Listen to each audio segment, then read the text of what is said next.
আচ্ছা, এমন কি প্রায়ই হয় না যে হ্যাঁ তো বলে দিলাম, কিন্তু ভেতর ভেতর মনে হচ্ছে আরে এটা করা একদম ঠিক হলো না, এর জন্য তো পরে একটা বড় দাম দিতে হবে। দেখুন, অনেক লিডারের জন্যই কিন্তু এটা একটা খুবই পরিচিত সমস্যা। তো চলুন আজকের এই আলোচনায় আমরা দেখব কিভাবে স্ট্র্যাটেজিক্যালি না বলে নিজের সময় আর শক্তি দুটোই বাঁচানো যায়। এই প্রশ্নটা কিন্তু বেশ ভাবার মতো, তাই না? কারণ আমরা যখনই কোনো একটা জিনিসকে হ্যাঁ বলি, আমরা আসলে নিজের অজান্তেই অন্য কোনো একটা সুযোগকে, অন্য কোনো সম্ভাবনাকে না বলে দিচ্ছি। আর আমাদের আজকের আলোচনার শুরুটা ঠিক এখানেই, এই যে লুকিয়ে থাকা নাগুলো, সেগুলোকে চিনে নেওয়া। তো আমরা কি নিয়ে কথা বলবো? প্রথমে আমরা বোঝার চেষ্টা করব না বলতে আমাদের এত কষ্ট কেন হয়। তারপর দেখব সবকিছুতে হ্যাঁ বলার আসল খেসারতটা কি। এরপরে আমরা শিখব একটা দারুণ কার্যকরী ফ্রেমওয়ার্ক, আর শেষে দেখব কিভাবে একটা ছোট্ট না আপনার লিডারশিপের সবচেয়ে বড় শক্তি হয়ে উঠতে পারে। তাহলে চলুন একদম গোড়া থেকে শুরু করা যাক। এই যে না বলতে না পারার সমস্যাটা, এর কারণটা কি? এটা কিন্তু শুধু একজনের সমস্যা না, অনেক লিডারের জন্য এটা একটা বড় চ্যালেঞ্জ। চলুন এর পেছনের কারণগুলো একটু গভীরে গিয়ে দেখে।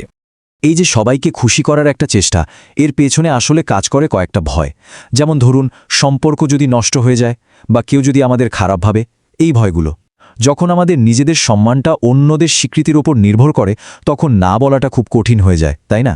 আর গবেষণা বলছে অনেক সময় সামাজিক চাপের কারণে এই সমস্যাটা অন্যদের চেয়ে নারীদের ক্ষেত্রে একটু বেশিই দেখা যায়। মনোবিজ্ঞানে এর একটা দারুণ নাম আছে জানেন, একে বলা হয় গোপন চুক্তি বা কোভার্ট কন্ট্রাক্ট। ব্যাপারটা কি? সহজ করে বললে এটা হলো দয়ার আড়ালে একটা লেনদেন।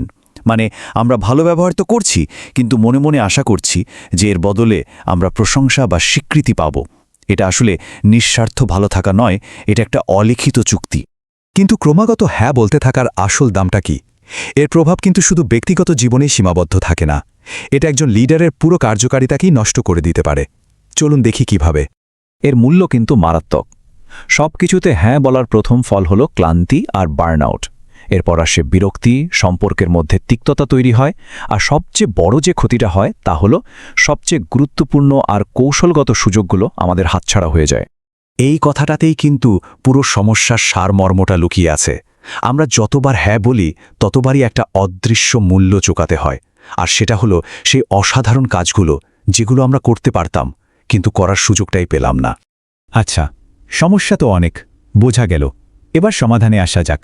আমরা এখন ট্রিপল পি নামের একটা সহজ কিন্তু খুবই শক্তিশালী ফ্রেমওয়ার্ক নিয়ে কথা বলবো।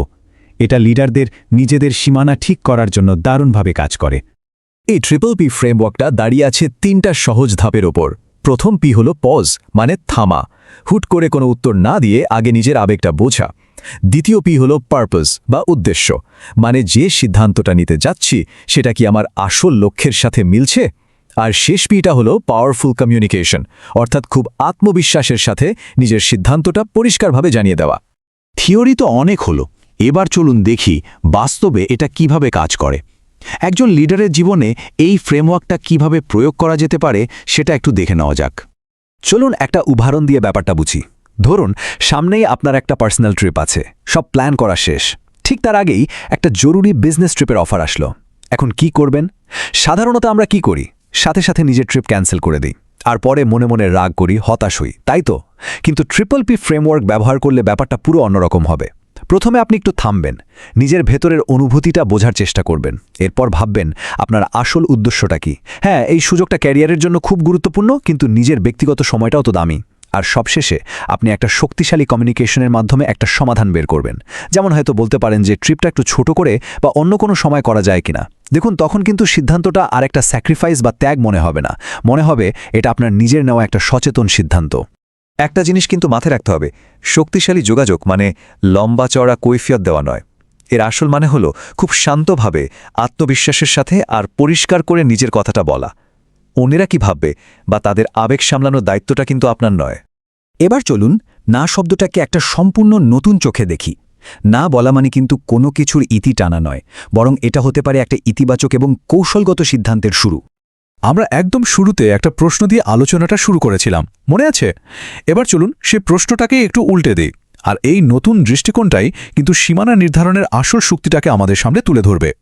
যখন একজন লিডার কৌশলগতভাবে কোনো কিছুকে না বলেন, তখন তিনি আসলে আরও অনেক বড় কিছুকে হ্যাঁ বলেন। তিনি হ্যাঁ বলেন সবচেয়ে জরুরি কাজগুলোকে, নিজের মানসিক স্বাস্থ্যকে আর কাজের কোয়ালিটিকে।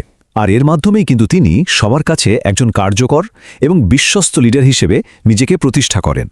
তাহলে সব শেষে এটাই বলার, একটা কৌশলগত না আসলে কোনো স্বার্থপরতা নয়। এটা হলো আপনার সবচেয়ে দামি দুটো সম্পদ, সময় আর মনোযোগ, সেগুলোকে রক্ষা করার একটা বর্ম।